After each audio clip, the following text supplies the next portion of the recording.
Bienvenue. Aujourd'hui, on va s'intéresser à une histoire toute simple, celle d'une chèvre. Mais attention, derrière cette simplicité se cache une leçon financière d'une puissance assez surprenante. Alors voilà, tout part du livre de Ricardo Kanyama, La chèvre de ma mère. Et ça commence avec juste un animal, une seule chèvre. Et c'est cette chèvre qui va nous révéler une vérité, une vérité fondamentale sur la façon de construire sa richesse. C'est une question que beaucoup de gens se posent. On attend souvent le gros lot, la somme parfaite pour enfin se lancer. Mais cette somme, bien souvent, elle n'arrive jamais, n'est-ce pas?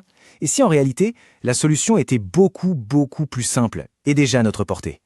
Pour comprendre, il faut revenir au point de départ. L'histoire de l'auteur, elle, commence avec un drame familial. Un drame qui va devenir paradoxalement une leçon de vie et de sagesse financière absolument essentielle. Imaginez un peu la situation. Ricardo Kanyama naît dans une famille plutôt aisée.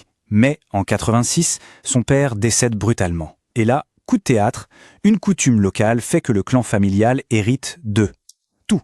Sa mère, la coépouse et tous les enfants se retrouvent littéralement avec rien.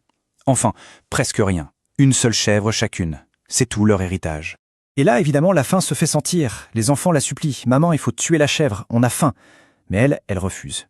Et elle leur explique quelque chose de fondamental. Le choix n'est pas juste de manger ou de ne pas manger. C'est un choix entre un soulagement tout de suite, maintenant, et un espoir pour demain. Et c'est là que tout bascule. On a 2 femmes, 2 chèvres et 2 destins complètement différents.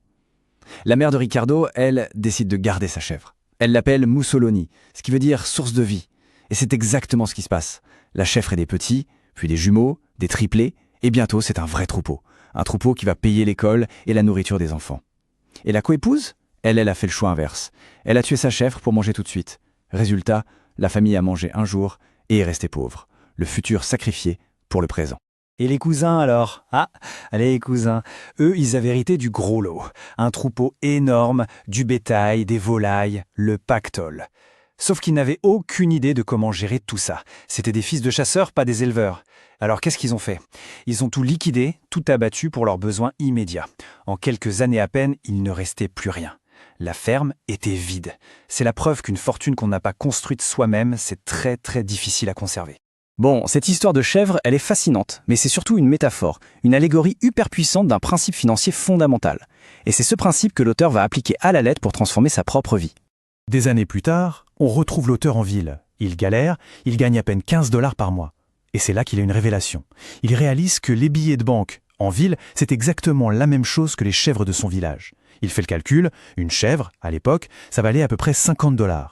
Et là, tout s'éclaire. Il comprend que n'importe quel argent mis de côté, même une toute petite somme, c'est un capital. C'est ça, la chèvre.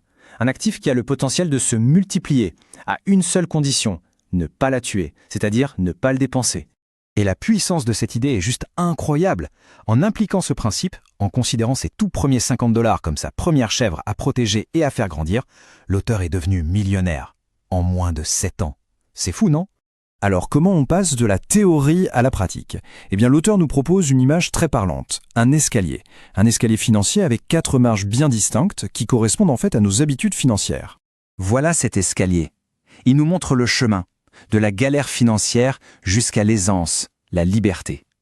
Et tout l'enjeu, bien sûr, c'est de comprendre sur quelle marche on se trouve en ce moment. La toute première marche, le rez-de-chaussée si on veut, c'est le pauvre chronique. La formule est simple, les revenus sont inférieurs aux dépenses. C'est une situation de dette permanente, de dépendance. Ensuite, la deuxième marche, le pauvre équilibré.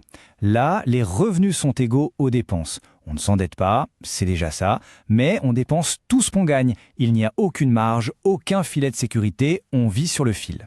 On monte encore d'un cran, le pauvre moyen. Là, ça devient intéressant. Revenu égale dépense plus une épargne. Sauf que, et c'est le point crucial, cette épargne, elle est destinée à être dépensée.